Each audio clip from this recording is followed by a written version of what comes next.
تو كنت نتفرج في زوجة السيد اللي سوق في الكار اللي مات في باب سعدون، اللي قلت له السيد اللي شفناه الفيديو الكل وشفنا كيفاش يحكي في الفيديو. قال لك كانت عاركت مع الدار وجبت سكينة وخرجت أول واحد باش يعرضني باش نبراكيه ونضربه ونبعثه للجبانة.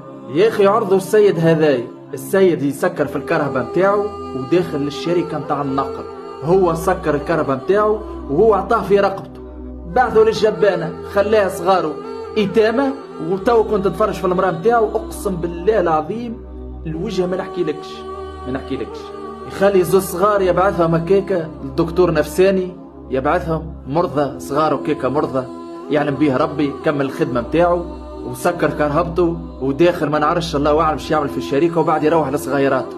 يا اخي روح لهم في صندوق اجرايا جماعة اصحاب الشيخة، انا راني صاحب شيخة، وبعد تلقاه يضرب 30 سنة حبس، ومش كان الاخر يضرب 30 سنة حبس وكهو بعد نهار قيامة. ودي بالله خليني ساكت، ما نحبش نقعد نعاود وكهو. ان شاء الله ربي يرحمه ويغفر له.